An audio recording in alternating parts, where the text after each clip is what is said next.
Hey, ladies and gentlemen, it's me. It's finally me. It's Doordox. I'm finally on the channel. Thank God. You've been on the channel a So couple times actually in the Left 4 Dead videos, but I kind twice of in the stopped recording. beginning, and Okay. then like you haven't heard anything from me for like 6 months. But this is Yeah. primarily what I want to do, because my recording is shot. Q is recording for me, but you're seeing my screen right now.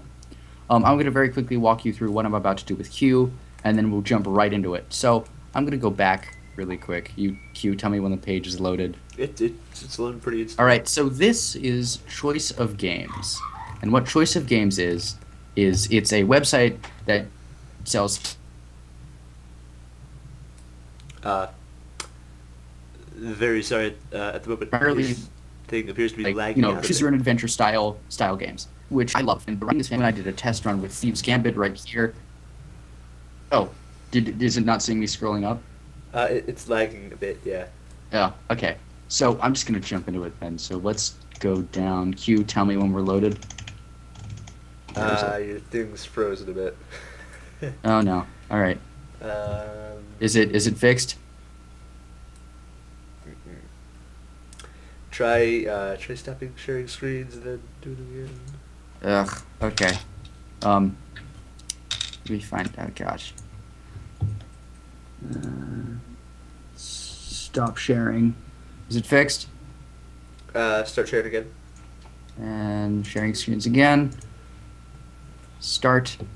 Let me All close right, this. you're good. You're good. We're good? Alright, I'm trying to devote most of my processing power to this. All right. So, the thing we're looking at right now is Treasure Seekers of Lady Luck. So, what we're going to do is I'm going to read the interactive fiction and do as much vocal work and like voice acting as I can, and Q will be making the decisions, Thereby driving the story.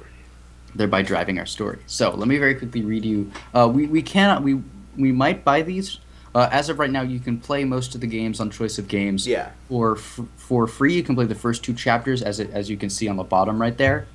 But let me just give you a very quick intro of the one we're about to do right now. Neither of us have ever done this, by the way. This is the first time either of us have done this. Well, we did that test run, but Well, none of this. None of not treasures. of this story. We have no idea what will No. happen in this story.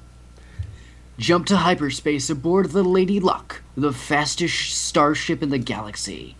Join her ragtag crew of space pirates or infiltrate their ranks, working undercover for the Galactic Police.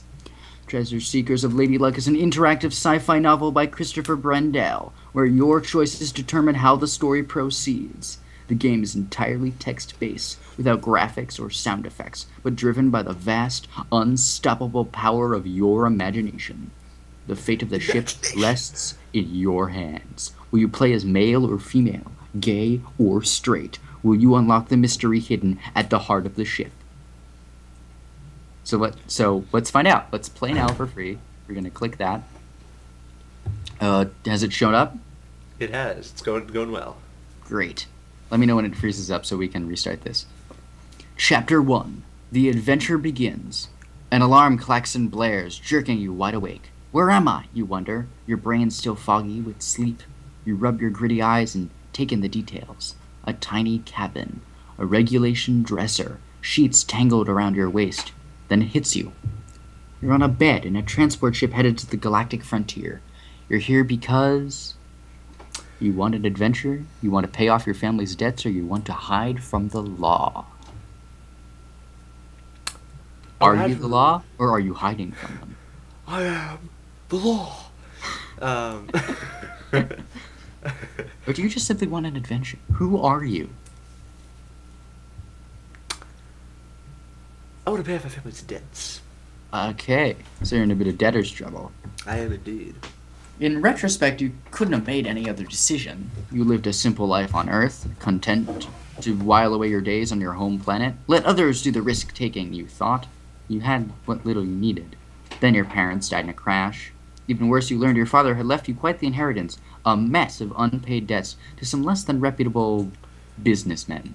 I got excited and then I wasn't. You had two choices. Either let your father's former associates break your bones, or head to the galactic frontier in search of work to square the debts. When you'd gone to bed, the transport ship, the Cheyenne, was 3 days out from your destination of Polarium Theta. You lean over and check the time.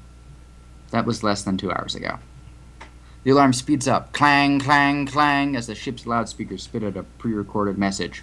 Warning, warning, all hands abandon ship. This is not a drill. Repeat, all hands abandon ship. This is not a drill. What do you do? It's probably a drill. I'll stay in bed. Alright. You figure if this was a real emergency, someone would come get you. For all you know, you're still dreaming. Either way, your bed's so nice and cozy, why get up? A minute later, the ship bucks sharply, causing you to roll out of bed. You sigh, toss your warm bed a longing glance, and reluctantly get dressed. Your thoughts race.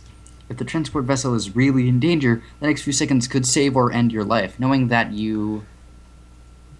Stay in the quarters. You stay in your quarters? You weigh your options. The smart thing to do, you decide, is to remain where you are and wait for updates. Fear screams at you to run, but you shove it down and head for the lumpy sofa in the corner. Panicking never got anyone anywhere. The deck shakes several more times, each tremor more violent than the last. Just as you start to reconsider, the door leading into the hallway slides open and a uniformed security officer bursts into the room. "The ship's been hit!" she shouts. "We need to evacuate now!" Oh, well, may as well lead into the hallway. So you lead into the hallway? Yeah, lead the way to the hallway. You've never seen the hall out of control like this. Smoke wafts from several ruptured pipes and dozens of passengers dash willy-nilly through the corridor. Throwing yourself to the right, you barely avoid smashing into a gawky boy. Your mouth goes dry as you realize you've lost the officer in commotion. Where do you go now? "This way," calls another officer, waving you down. His partner quickly directs you to join a group of terrified-looking passengers. "We're going to the escape pods. Just do what we say and everything will be all right." I think I'm gonna run off my own. Oh my god! Okay. You are making none of the decisions I would make. You ignore the security officer's instruction. If you don't save yourself, no one else will, and you didn't come this far to die now. Using the chaos around you to your advantage, you weave in and out of the crowd until you can take off down the corridor. As you approach a 90-degree turn in the hall, a bulkhead suddenly explodes outward, exposing the corridor to the star-dotted vastness of deep space. Dive to the side. You're gonna die, you idiot! Ugh! Well, if I hold on to something, then my arms will be ripped off and I'll be sent out into space. Oh, I'm losing you. I'm losing you. You're still fine. You're still fine for me. But just wait for it to. All right, I'm losing you. Hang on, let me close some things. Let me close that. Okay. Let me close. Oh wait. Nope, Did I start? You're good. It's still recording. Okay, good. Without thinking, you dive to the other side of the deck. As you do, a force field zaps into place, immediately repressurizing the deck. You catch your breath and try hard not to vomit. A single question drums in your head. Can you possibly survive whatever's happening? My money's on no. Yeah, I was gonna say. Continue not. down the corridor. Are you just trying to kill yourself? Not like Your sense of self-preservation pays off. The Or corridor lack is thereof. lined with multiple stall doors, and signs label them as entrances to escape pods. But the doors are closed. Your stomach drops. They wouldn't be closed if the pods had already been launched. Your hands ball into fists. This isn't fair! Until you realize there's one door ahead still open. And then One I realized pod I was the one who was supposed to be still operating the doors. intact. Hitting so hard your cheeks ache. You stride towards the aperture. You knew you were going to make it. You're almost there when a flash of movement registers at the corner of your vision. Looking up, you see a young girl, no older than 12. Her watery eyes are huge, and she's gnawing on her thumbnail. Your gaze swivels disbelievingly from her to the pod. Who left her there? Then you notice there's only room in the pod for one person. Man, forget this kid. No. Oh my god! No, put the child in the pod. Okay, I was about to say. Without a thought of your own safety, you urge the distraught girl into the final evacuation pod. You're like, oh, okay, I'll be a dick, I'm being a dick, I'm being a dick. Wait. Then you remember all those ads.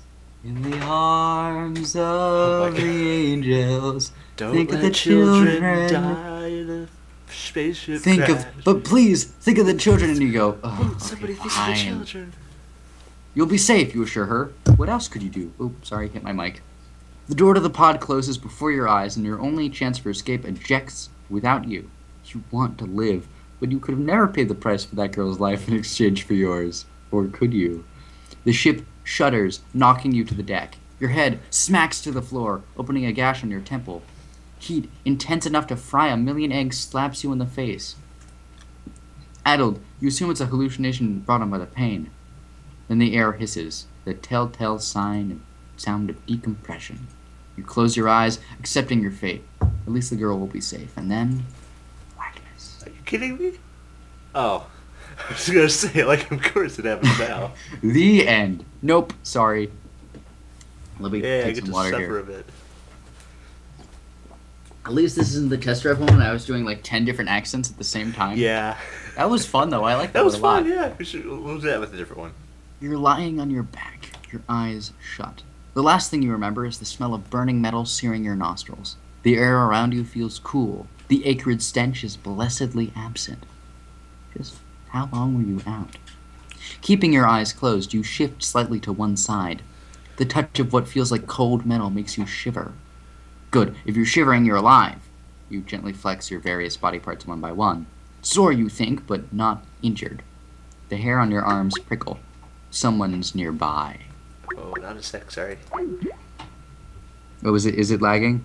No, somebody was calling me. Oh, okay. I'll edit that part out. Damn it, Q. Or Okay, about- we're back. Absolutely nothing happened. Completely professional. Alright.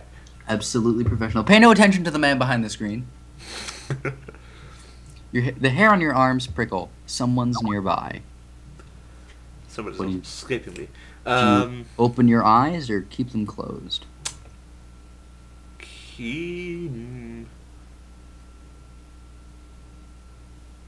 Keep them closed. You just really like sleep. I think that's... I'm gone. You're just like you love sleep. I'm mellow, man. Hey. A soft, nervous voice stammers. Wake up, you awake yet? A second later, something pokes your abdomen, startling you enough that you open your eyes. Ha! The lanky male humanoid seated before you crows. I knew you were awake! Wary, you take in every detail of your dubious savior. His lanky frame sports nothing more than a pair of torn brown pants, and a small electric collar rings his neck. The latter makes you wince, but it's his blue-tinted translucent skin that catches your attention. He's a vervu, a slave race. The man looks at you expectantly, his cheeks twitching, his fingers picking at one another. His expression is kind, but apprehensive. You have a choice of, who are you, where am I, or what happened? What happened? Oh, I tried to click it. Ah, too bad. Sorry, it's my screen. I control the story, technically. The Vervu drops his gaze, but you don't miss his furrowed brow. Your ship crashed, he explains. Engine failure or sabotage, if you ask Thissy. You don't see that happen too often in this sector. He looks back and gives you a small, encouraging smile. Luckily for you, we were passing by when we did. We found a few escape pods, but they didn't make it past the blast of the ship. Everyone on board was killed. I think we're still missing one pod, though. The Vervu picks at a hangnail. I hope whoever was on it made it out. As far as we know, you were the only survivor. Amazing, too. Not a scratch on you. How did you do that? He's starting to sound like Kirk. As far as we know, you were the only survivor. Anyway, the captains decided to bring you on board, and here you are. I'm not sure. Oh, my head. I want to sleep, you begin. Only now realizing that part of the great weight on your shoulders is not your pounding head, but also a slave collar, like the Vervo's, locked around your neck. The Vervo watches you with a mixture of pity and compassion. Sorry, he says. I was going to mention the collar, I swear. The captain didn't want to take any risks, you know? Just like back when we were visiting this Sierra system and... Oof. I mean, I'm assuming I know the answer to both of these questions when we go to where am I? Well, I don't know where that one is, because I know who that guy is. Okay, so, where am I? Yep. The Vervo looks around. You lift your head and do the same. Your surroundings come into focus. Rather than the deck you were expecting, you're lying in the solid bed frame with no mattress. You frown. Why no mattress? The bunk itself is small but tidy, and the view of the stars through your window steals your breath away, but there's no mattress. What the fuck, man? Who sleeps without a mattress? Honestly, I need to buy mattresses. The Virbo scrunches up his face in obvious confusion. Where are you? You're in my quarters, of course. He stops, and you can almost see the neurons firing in his brain. Oh, you mean where are you? Yeah. Where are you? Oh. He gestures around the room. Welcome to the Lady Luck, fastest ship in the galaxy. And who are you? The Virvo's face breaks into an unabashed smile. Boreon, he says. Boreon Olmo. It's nice to meet you. What's your name anyway? What is your name? All right. When we do these more later, we'll make a rule that's like you have to come up with your name ahead of time. Right. Sad thing is I had one. I had one and I forgot it. All right. Should we just go with Spock? No, not Spock. My Skype thing is telling me that there's a message I've received, and I really, really want to check it out, but we're recording. You don't need to. We must be professionals. I know what it is. You don't need to. Oh, what is it? Just people saying, hey, you want to call? Oh, no, wait, they're on call. Okay. Is it, do we need to do first name and last name, or? We can just go first name, I think. Okay, yeah, just first name. Wallace. No. Well, what's a good slacker name? Oh, I know. Dude. No. Your parents watched Big Lebowski. I know. I've seen Big Lebowski. I love that movie. He's like, get his head dug to the toilet. He's like, where's the money, Lebowski? No, I'm sure it's down there somewhere. Okay. Your name is. Oh, what's that guy? What's that guy from Futurama? The space captain.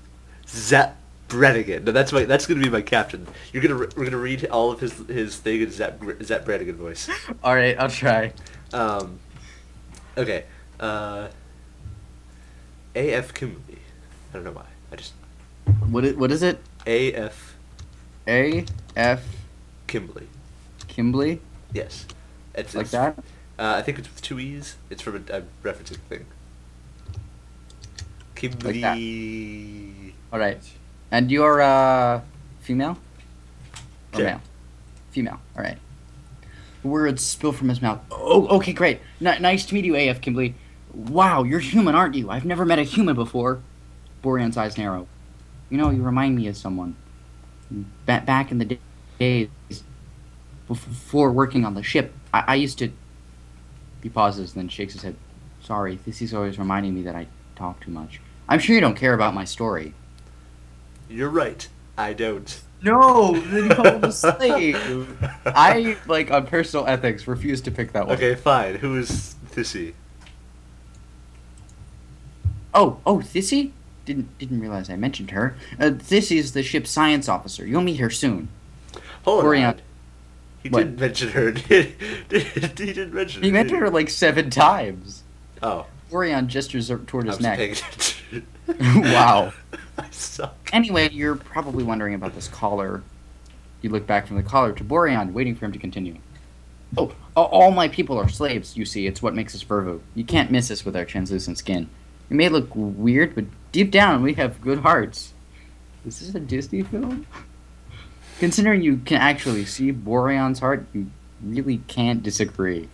Yeah. Borean continues. The collar I'm wearing, it's the honored right of every one of my people. It serves as a symbol of our devotion to the happiness of... He's Jewish now. Happiness of our masters. In this case, the captain. What do you choose? Captain Zep. I think the captain's gonna be a woman. Odds are. Probably. Awesome. You're boring me, Borean. No, to work no. I like. It's your story. Yeah. Excuse you. Sorry, I just like these people. You aren't. I am. I get it when we're dragons or Satan or something, but You're just some dude and he's being nice to you.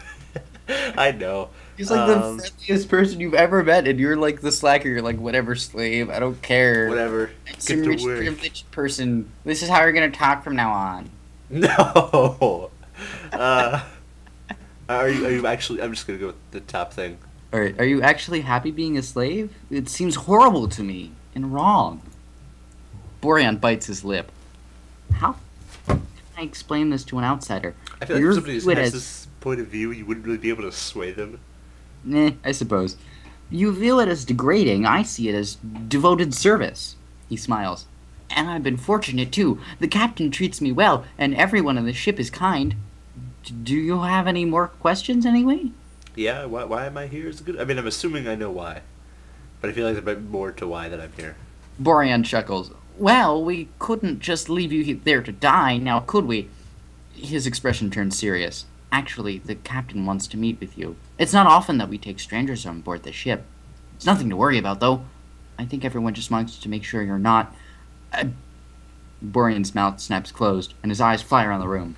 With effort, you manage to hold back a snort. Borean couldn't lie to a baby. After several seconds, he amends his statement. What I mean to say is, everyone is looking forward to meeting you. Oh? You ask, archly.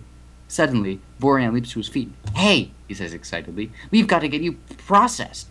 Everyone on the ship has to go through a quick security check with our chief of security, Ralix. Let's...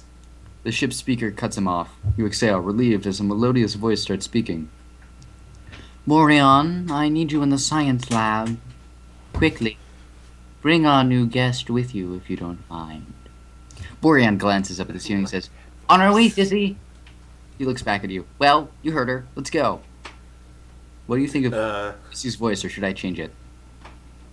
I'm not liking the voice, but it's Borean. it's the intercom. It's the intercom. Borean. I should have done the part. Damn it. The what? I should have done the intercom. No. Anyway, I've already done it. I don't much want to visit the sea, to be honest. I mean, I'll probably end up having to, so I guess I'll say I don't want to. Borean sighs. Look, Kimberly, I haven't been entirely honest with you. The captain wants me to keep an eye on you. I kinda don't have a choice. He gestures toward his slave collar. I feel like little that you do has a choice to it. So, what do you say? Actually, I can show you what. Show stats. Your health is at 100%. Your expertise is at 0%. Your bravery is at 60%. Your cowardice is 40. Your leader is 51%. Your follower is 49. Your kind is 60, and your harsh is 40. Your suspicion is 0. Your loyalty is 50, and your duplicity is basically... you're leading more towards Borean than Kraska. Apparently, that's like the only major thing. Everything else is sort of meh. Fine. Do you want to say fine? Let's go see this year. I don't care what the captain told you. I want to leave now. I guess. I don't care what the captain told you. I want to leave now. A jolt surges through your body and you jump. The collar sent a current of electricity through your body and you grimace from the plane. That's kind of what I expected. Borean tries to comfort you. Please come with me and don't fight it. Otherwise, the collar will show you what it really can do.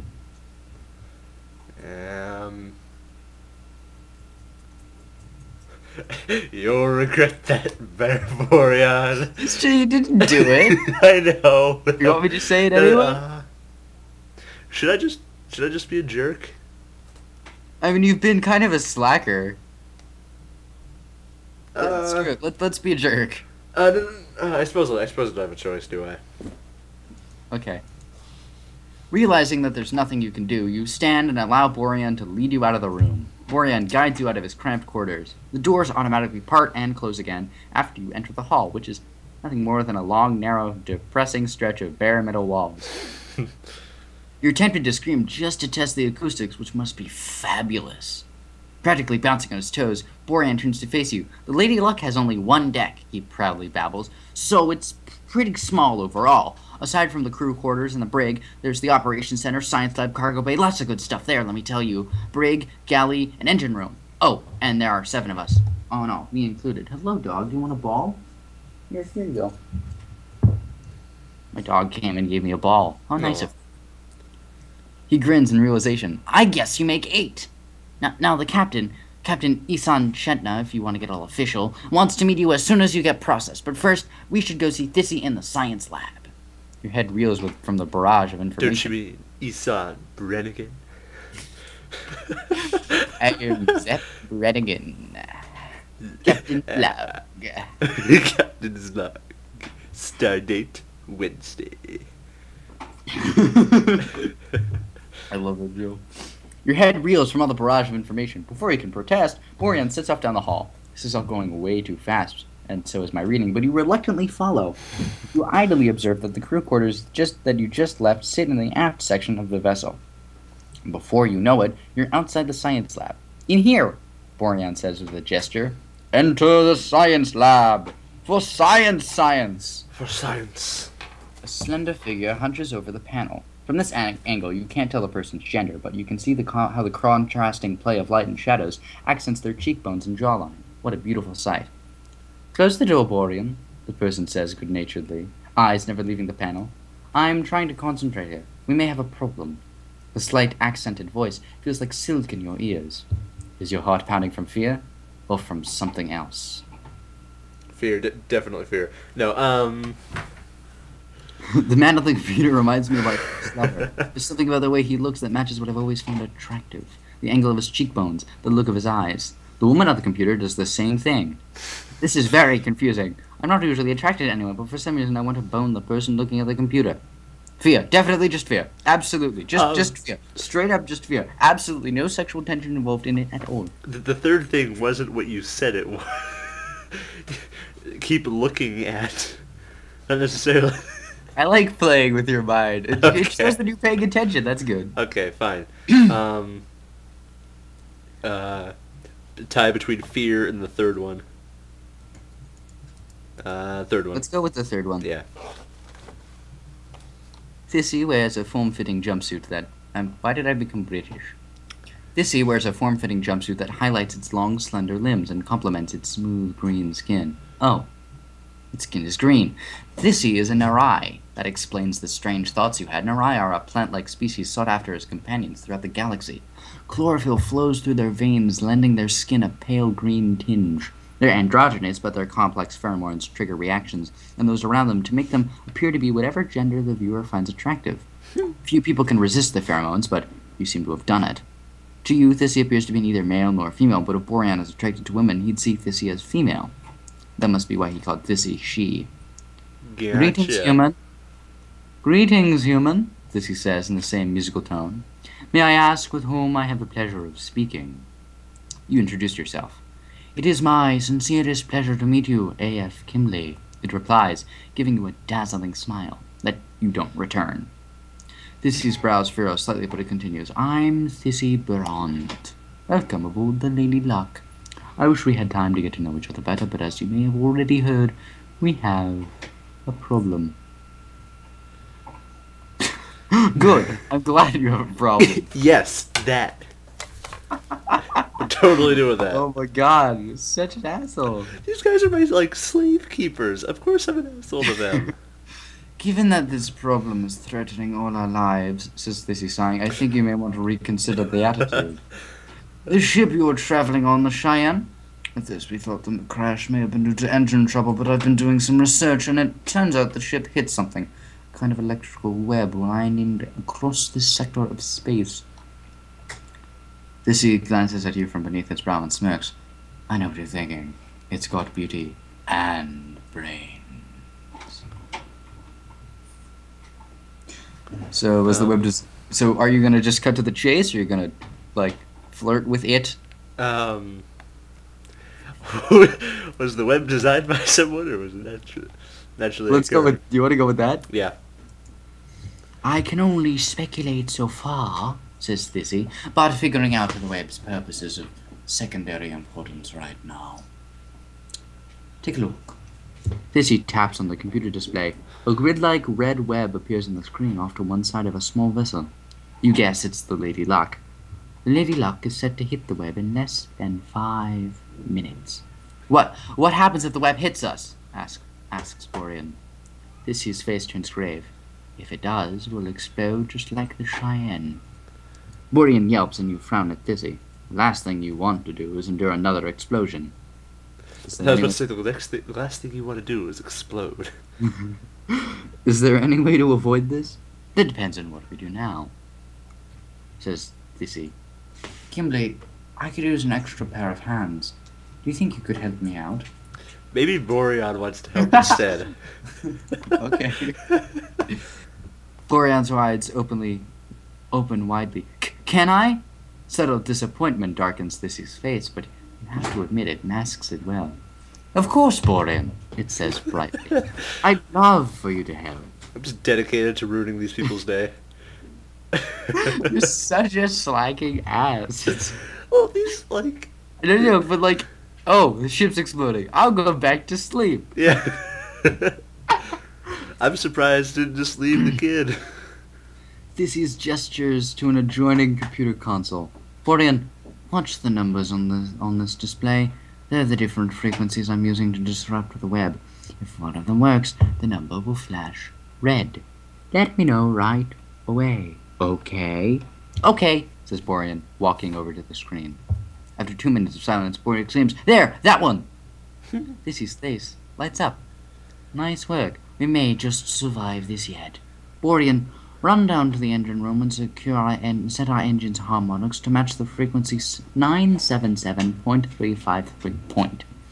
If we do that, the web should pass us. The point was a period. It was if we do that, the web should pass right by us. Hurry. Boreon nods dutifully, puffing out his chest. You don't have to tell me twice, he proclaims. Come on, Kimberly, let's go! Turn into Quagmire for a sec. Let's go! Alright, I think my voice is starting to kill me. Do you want to end this episode here? Sure. That was our first episode of the Treasure Seekers. I can't even talk more. That was our first episode of The Treasure Seekers of Lady Luck by Christopher Bendel, courtesy of choiceofgames.com. Thank you all for listening. We'll find the thing to that in the description, by the way. We'll find the thing to that in the description. Thank you, and have a great day.